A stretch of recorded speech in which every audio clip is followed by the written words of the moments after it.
Petite vidéo un peu rapide pour présenter le fonctionnement de Classic Guild Bank, donc le lien qui est disponible ici sur le site de la guilde et qui renvoie sur cette page-là. En fait, l'idée c'est que tous les officiers qui ont une banque de guilde uploadent régulièrement les statistiques des banques de guilde pour qu'on ait de la visibilité sur les items qui sont disponibles. Enfin, entre off en tout cas, ça sera utile et puis je pense que ça mange pas de pain que les gens y aient accès aussi. Aujourd'hui, il y a les deux miennes, donc Awoken Bank et Awoken Flask. Pour que ça fonctionne, il suffit sur Twitch d'installer alors un premier add-on qui est le classique Guild Bank. Donc là, je le recherche dans mes add-ons. Ah zut, comment il s'appelle exactement, je sais plus. Trier par nom.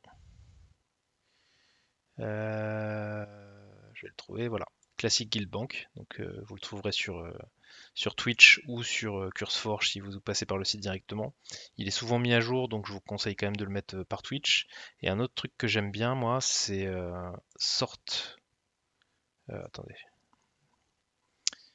Backsort, je crois que ça s'appelle. Non, pas du tout. Sort. Voilà. Sort Bag. C'est ça. Sort Bag.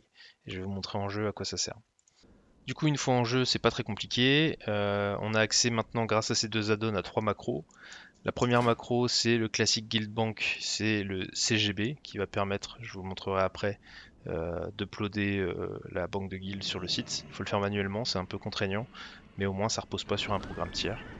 Les deux qui sont ici, c'est mes sort bag et sort bank bag que je vais vous montrer tout de suite après. Donc en fait, moi ce que je fais, donc les sacs je les trie pas à la main, ça me saoule.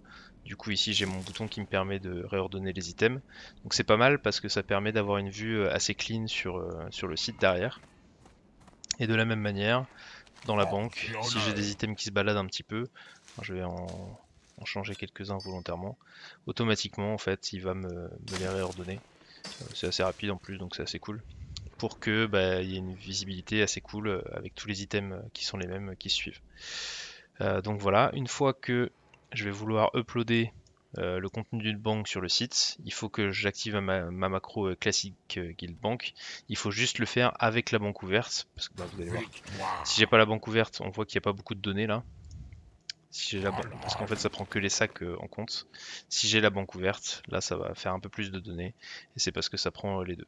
Donc j'ouvre ça, je fais un copier, je retourne sur le site ici, je fais un import from add-on, je mets le code ici, je clique sur import et c'est terminé. Il n'y a que ça à faire. Et donc là, ça met effectivement tout à jour avec le contenu des banques, l'argent qui est disponible, etc. etc. Donc si ça serait cool que tous les gens qui aient une banque de guild prennent le réflexe de mettre à jour au moins régulièrement, peut-être une fois par semaine, ça peut suffire, hein, mais les banques de guild, pour qu'on ait de la visibilité sur les consos qui sont envoyés par les gens. Typiquement aujourd'hui, moi j'ai pas trop de visibilité sur ce qu'on a sur Awoken Potion et Awoken Stock, ce qui est pas dramatique, mais en tout cas ça peut être intéressant qu'on partage cette information et puis qu'on puisse voilà, savoir exactement ce qu'il faut qu'on achète à l'HV sur les compos pour les raids à venir, quoi. Bah voilà pour cette vidéo, c'est pas une très longue vidéo, c'est pas très compliqué non plus à mettre en place, mais je pense que c'est intéressant comme tuto, c'est assez facile à suivre comme instruction. Et ben merci, à plus. So are you restless? Each night you